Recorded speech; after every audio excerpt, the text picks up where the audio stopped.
quem está pela internet, Marcos capítulo 8, versículo 22. Presta atenção, muitas lições aqui hoje. Olha agora, hein? E chegou a Betsaida, e trouxeram-lhe um cego, e rogaram que lhe tocasse. Olha agora o 23, irmão, eu amo essa passagem. Deus fala muito comigo aqui, espero que fale com você hoje, tenho certeza. E tomando o cego pela mão, levou-o para fora da aldeia, e cuspindo-lhe nos olhos, impondo-lhe as mãos, perguntou se via alguma coisa. 24. E levantando ele os olhos, disse: vejo os homens, pois os vejo como árvores que andam. Olha o 25. Depois tornou a pôr-lhe as mãos nos olhos, e ele, olhando, olha agora, igreja, firmemente, ficou restabelecido, e já via ao longe e distintamente a todos, clareza. 26, mandou para a sua casa, dizendo: não entres na aldeia. Amém, igreja? A primeira coisa, irmão, nós vamos chegar na revelação principal, mas eu acredito que tem algumas revelações aqui que Deus também quer falar com a gente, amém? Primeira coisa, chegaram para Jesus e falaram assim: Jesus, tem esse rapaz que é cego, tem como o senhor curar ele? Irmão, tantos coxos, aleijados, endemoniados, pessoas enfermas, Jesus curou com um simples toque. Jesus tocava, as pessoas eram libertas e curadas. Mas nesse aqui, Jesus teve um agir diferente, uma postura diferente. Irmão, tem horas que Deus não vai agir como você espera, mas Deus, irmão, sempre tem o melhor para a gente. Eu estava meditando, lá em Jeremias diz que: bem sei os planos que tem a vosso respeito, diz o Senhor, planos de paz. Fala para esse irmão do lado, confia nos planos de Deus. Às vezes, irmão, a nossa visão é tão limitada que a gente não entende o plano de Deus. A gente está como esse rapaz, cego espiritualmente, e aí a gente quer questionar Deus, brigar com Deus, a gente quer emburrecer com Deus, aí lá na frente, e sempre é assim, porque na hora a gente não vê. Você sabe por quê, irmão? Primeiro, nós estamos tomados pelas emoções. Segundo, nós não estamos espirituais. Por que José, a todo momento, irmão, ele não enfraqueceu na fé? E olha que José foi traído pela própria família, porque a todo momento o José, ele confiava no plano que Deus tinha para a vida dele. Você tem que aprender a confiar nos planos de Deus, amém? Irmão, tem uma frase que eu gosto muito de falar, que os planos de Deus são perfeitos, não tem margem de erro, mas somos nós que não entendemos. Deixa Deus me usar, né? Às vezes eu faço, irmão, engraçado, eu faço um esboço, faço tudo bonitinho, aí Deus vai fluindo, eu falo: então deixa fluir.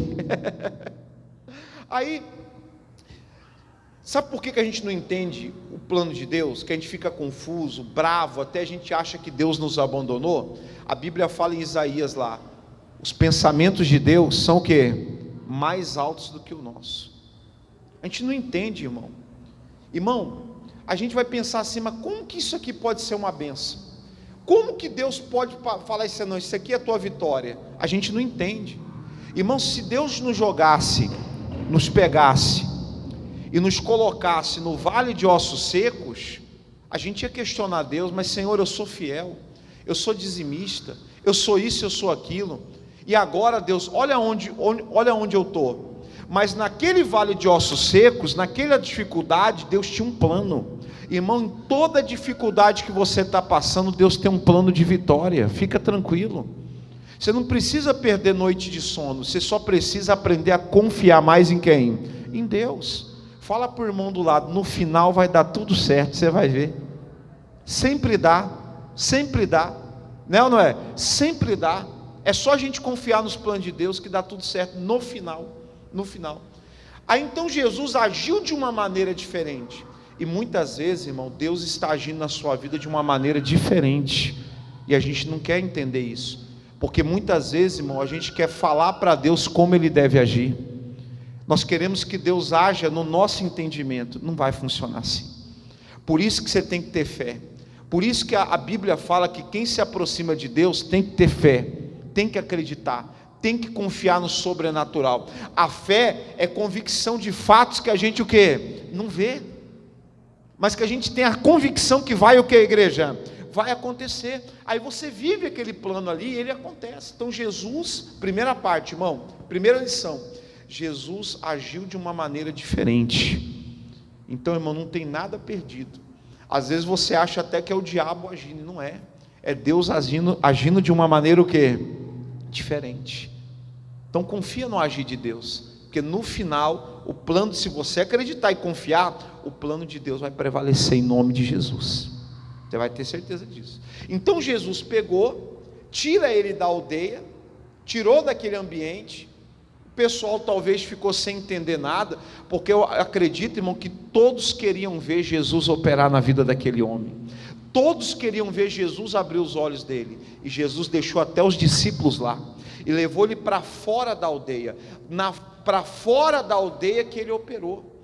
Eu tenho falado aqui uma coisa que agora está no esboço. Cuidado com os ambientes que você frequenta. Tem ambientes, irmão, que te fortalece, mas tem ambientes que é só Deus na nossa vida. Sim ou não, irmão? Tem ambientes que você entra leve e sai o que, irmão? Pesado. Tem uma irmã que falou assim: pastor, toda vez que eu entro na casa do ciclano, eu saio de lá com dor de cabeça. Ela falou assim, ó, eu saio com isso aqui, pastor, tudo doendo, parece que é uma carga que desce. Irmão, e tem lugares que são pesados espiritualmente. Tem lugares, irmão, que são carregados de demônios. E se você não tiver em consagração com Deus, e você não vigiar, não orar, aquele ambiente passa a influenciar a sua vida. Então Jesus tirou aquela pessoa da aldeia para fazer uma quebra de ambiente. E às vezes, irmão, Deus precisa tirar algumas pessoas da sua vida por um tempo, para não atrapalhar a sua fé. Você já viu um ditado que diz: antes só do que o que, igreja? Mal acompanhado. Às vezes não é as pessoas que estão fugindo de você, não é as pessoas que estão te abandonando. Aí você fica com aquela síndrome: ai pastor, todo mundo está me abandonando. Não, é Jesus que está tirando você para fora da aldeia. Porque às vezes, irmão, tem tanta gente falando na nossa cabeça, sim ou não? É tanta coisa que Jesus precisou tirar a gente para fora, precisou isolar a gente para falar conosco. Por isso que a Bíblia fala: tranca a porta do teu quarto. Ou seja, que é para ninguém incomodar a sua comunhão com quem? Com Deus, para você conseguir ouvir a Deus perfeitamente. Quem está entendendo, irmão? Você precisa ter esse momento com Deus. Aí tirou para fora. Aí Jesus vai fazer uma coisa, irmão. Segunda coisa, ele cuspiu no olho do cego. O ato de cuspir, isso eu vi uma pregação do missionário do pastor Jaime, é o ato de desprezar, é de não reconhecer. No momento que Jesus gospe no olho, na cegueira, no olho, ele não está desprezando o cego, mas ele está desprezando a cegueira. Irmão, tudo aquilo que você acredita que é grande vai se tornar grande. Você sabe como é que o diabo cresce na tua vida? Aqui, ó. Ah, pastor, é aqui? É aqui. Eu vou te dar a maior prova. Lá em Números, Deus falou, Moisés falou: vamos levantar 12 espias para ir para a terra. Eles foram, espiaram a terra, no cabo de 40 dias voltaram para dar o relatório. Irmão, os 10 espias, tirando Caleb e Josué, deram o pior relatório possível. Eles falaram assim: ó, não, a terra devora morador, nós somos como gafanhoto aos olhos dele, eles também nos vê como gafanhoto, e contra ele não vamos poder, porque nós não vamos vencer. Irmão, eles não tinham entrado em nenhuma batalha, eles não tinham lançado uma espada, eles não tinham tentado, mas eles já se derrotaram aonde, igreja? Aqui, na mente deles. O diabo agiu na mente deles, e fala, irmão, e toma cuidado, porque o diabo, ele age na tua mente. Ah, mas eu sou de Deus, eu sou isso, eu sou obreiro, eu sou pastor. Irmão, o diabo não está nem aí para quem você é. Satanás está pouco lixando o cargo que você tem. Se a gente não vigiar, o que acontece? Cai, filho, cai. Não interessa quem você é. Se o diabo achar uma brecha na sua mente, ele vai entrar, ele vai te derrubar. Quem está entendendo a mensagem? Então não pensa que você é imune porque você tem 10, 20, 50 anos de igreja, que você vai cair se você não vigiar. Não existe o super crente, irmão. Não existe isso. Então você tem que vigiar. O diabo está agindo aqui, ó. Aí, irmão, esses dias, aí eu sempre estou lendo um livro, né? Hoje eu comecei um outro livro chamado Sem Limites, que é um livro também secular, que é um livro que ele te ensina sobre a aprendizagem acelerada, como estudar certo. Aí, antes desse livro, eu estava lendo um livro chamado Disciplina é a Liberdade, do Jocko Willink.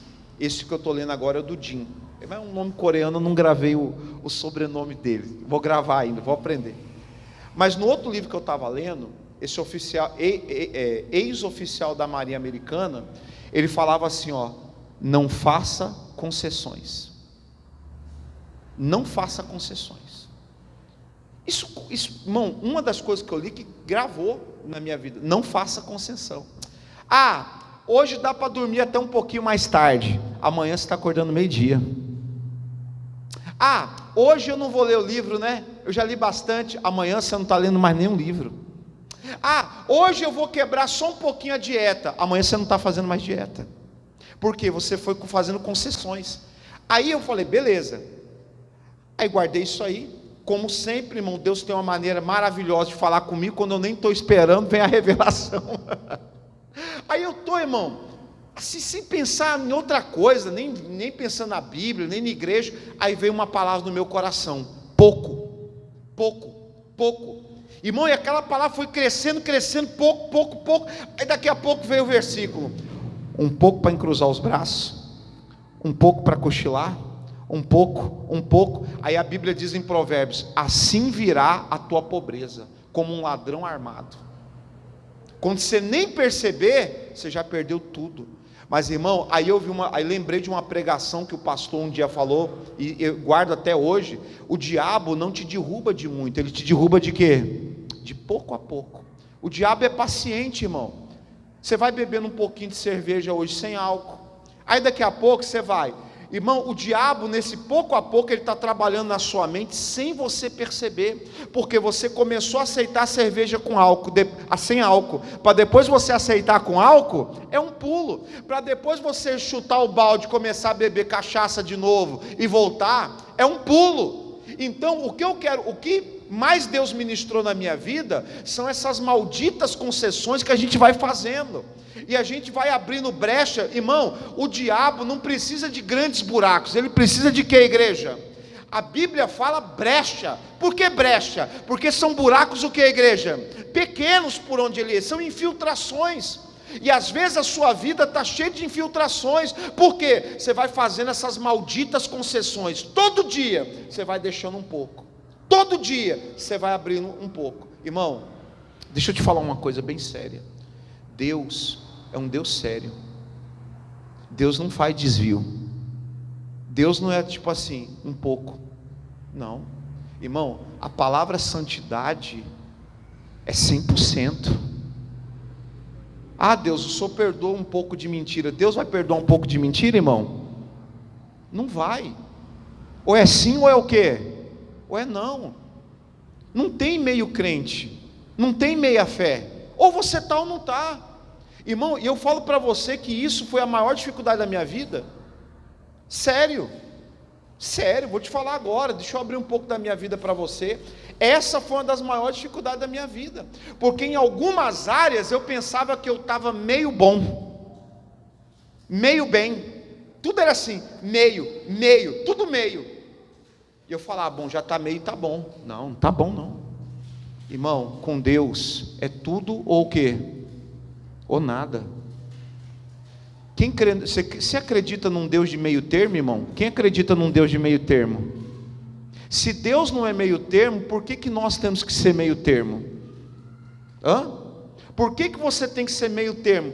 A palavra média quer dizer medíocre, vem de mediocridade, e Deus não é um Deus medíocre, Deus não é um Deus que vive na média, Deus é um Deus que vive na excelência, e Ele espera que os filhos dele façam o que, irmão? Viva na excelência. Quem está entendendo? Aí você vai aceitando, um pouco, na média, vai aceitando, e nisso, Deus não trabalha nisso, Deus não está nisso. Aí teve áreas da minha vida espiritual, que eu sempre falava assim, não, tá bom, mas já estou na média.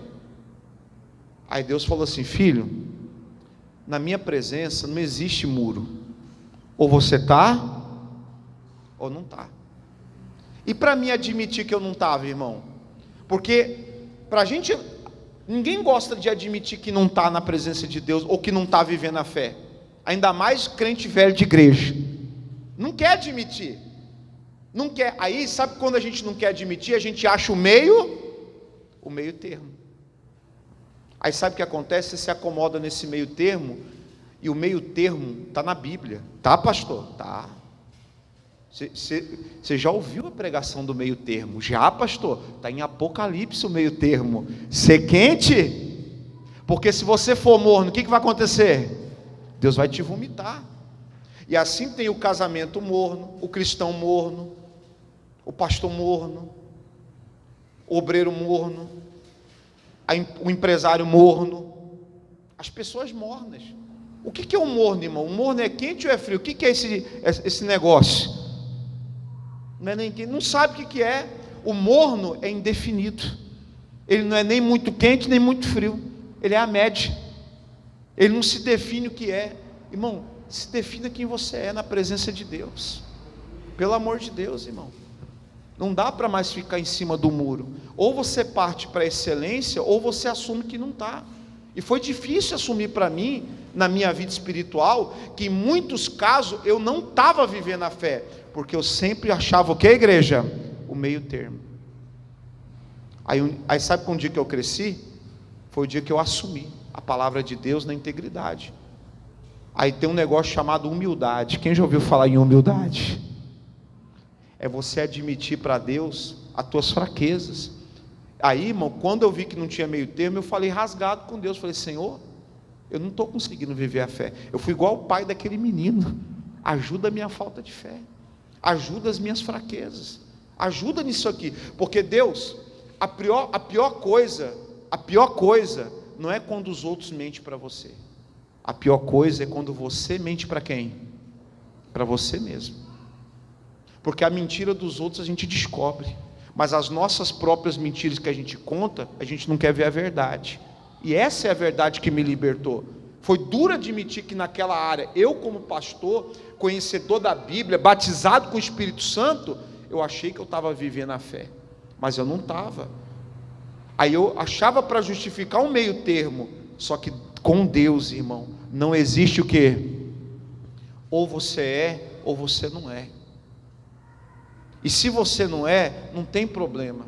Glória a Deus que você descobriu que você não é, porque aí você vai poder ir para a casa do oleiro. Você vai pedir para Deus te quebrar de novo e Ele te fazer um vaso melhor. Diga glória a Deus. Ser humilde, irmão, é reconhecer tuas fraquezas. E conforme mais você reconhece as tuas fraquezas, a tendência é mais você depender de quem? De Deus. Amém, igreja? Quando você reconhece as tuas fraquezas diante de Deus, você não se torna fraco. Pelo contrário, é na tua fraqueza que Deus aperfeiçoou o quê? O poder dele. Diga glória a Deus, igreja. Então, quanto mais vulnerável você é diante do Espírito Santo, diante de Deus, irmão, quanto mais vulnerável eu sou, quanto mais eu desço, mais Deus me exalta. Porque a Bíblia diz que aquele que se humilhar a si mesmo, não é aquele que é humilhado. Tem um ditado que fala assim, né? Os humilhados, não, irmão, vão ser sempre humilhados. Não está escrito isso na Bíblia. Está dizendo assim, aquele que a si mesmo se humilha. Ai, pastor, achei que os humilhados iam ser exaltados. Não, irmão, os humilhados vai continuar humilhado. Porque a Bíblia fala assim, ó, aquele que a si mesmo se humilha. Não é alguém que te humilha. Claro que aí a gente tem outros versículos, né? Ai daquele que toca na menina dos olhos de quem? Aí tá isso, mas é pregação para outro dia. Mas eu já ouvi muito, pastor, está escrito lá na Bíblia lá que os humilhados serão exaltados. Falei, irmão, me mostra aí. Aí ele vai nesse texto. Aí eu falei, você leu direito? Porque ela está escrito assim: aquele que a si mesmo se humilhar. Esse Deus vai fazer o que, igreja? Exaltar. Quando que você vai se humilhar verdadeiramente diante de Deus e reconhecer suas fraquezas? Reconhecer que você não é 1% daquilo que você diz que é. Quando que você vai se humilhar diante de Deus para depender dele mesmo e Deus te levantar? Então essa questão foi muito forte, irmão. Então, se humilhar é reconhecer diante de Deus. Amém, igreja? Então Deus não tem meio termo. Como é que você vê os homens? Eu vejo como árvore. A visão dele não estava completa. Não estava completa. Aí Jesus foi lá e fez a obra completa. Irmão, despreza o diabo, exalta o poder de Deus. Enquanto a sua visão não estiver completa, a sua fé também não é completa. Quem tem uma visão distorcida, não vê direito, irmão, não tem clareza. E muitas vezes na minha vida, e eu confesso que até hoje tem coisas na minha vida que eu vejo ainda distorcido. Que isso, pastor? O senhor é. Eu não tenho a clareza de Deus ali ainda, por isso que eu estou buscando, por isso que eu estou me humilhando nos pés do Senhor. Irmão, tem coisas que eu olho assim, eu falo, Deus, eu só vejo só fragmentos, eu não consigo ter uma visão clara. Isso é um problema para mim, para nós como igreja. Se a gente não tem uma visão clara, como é que a gente vai ter uma fé forte? Só que isso, irmão, é mais problema nosso do que de Deus, porque Jesus quer abrir a nossa visão claramente, enxergar claramente. Por quê? Quando você chega para Deus e fala, Senhor, eu não tenho uma visão clara do que o Senhor vai fazer na minha vida, Senhor, abre os meus olhos, porque eu quero ver claramente o que o Senhor tem para mim, eu quero enxergar o que o Senhor tem para mim, eu quero saber os planos que o Senhor tem para mim, eu quero ter uma visão clara. Irmão, Deus é um Deus de visão, sim ou não? Mas eu já vejo um homem com árvores andando. Obrigado, Jesus. Obrigado nada. Deus não é um Deus que faz a obra pelo que, irmão? Pelo que? Pela metade. Então, Senhor, eu já vejo alguma coisa, mas ainda não está bom. Eu quero ver completamente o que o Senhor tem para mim. E Jesus foi lá e abriu a visão dele. E agora ele enxergava completamente. Irmão, peça para Deus hoje, abre a minha visão completa, Deus. Abre a minha visão, porque eu quero ver completamente o que o Senhor tem para mim. Em nome de Jesus. Eu não quero ver fragmentos, eu quero ter a visão completa do plano que o Senhor tem para mim, para minha família, em nome de Jesus. Aí quando você tiver esse plano, a clareza desse plano, você pode ter certeza, você vai ter uma fé mais forte. Amém, igreja? Então pega essa palavra de hoje. Primeiro, irmão, creia, Deus às vezes te tira de ambientes errados. Deus, ele opera de uma maneira que a gente não espera. Terceiro ponto que eu preguei aqui hoje, só recapitulando, irmão, tem coisas que a gente não pode aceitar mais pela metade, sim ou não? Não fazer mais concessão. Não fazer mais concessão. Ou é ou não é. Não tem meia vitória e nem meio fracasso. É duro eu te falar isso, mas você tem que crescer. A gente tem que crescer, tem ou não tem? Tem. Então não existe meia vitória e meio fracasso. Ou você perdeu ou você venceu. E não tem problema, se você fracassou, as misericórdias do Senhor se renova todo dia, te dando uma oportunidade para você se levantar, aprender com o erro e fazer melhor. Você não tem que se envergonhar dos teus fracassos. E eu vou falar só mais isso aqui, e depois o último que eu falei foi o seguinte, recapitulando a mensagem: peça a visão perfeita. Deus, eu quero ver o que o Senhor tem para mim. E Deus vai te mostrar em nome de Jesus. E o que eu ia falar agora que eu cortei, irmão, o que eu ia falar agora que eu acabei cortando, mas foi proposital, irmão, em nome de Jesus, não negocia mais, amém? Não negocia. Nós aprendemos mais nas vitórias ou nos fracassos? Hein, Anderson? Onde que a gente aprendeu mais, antes?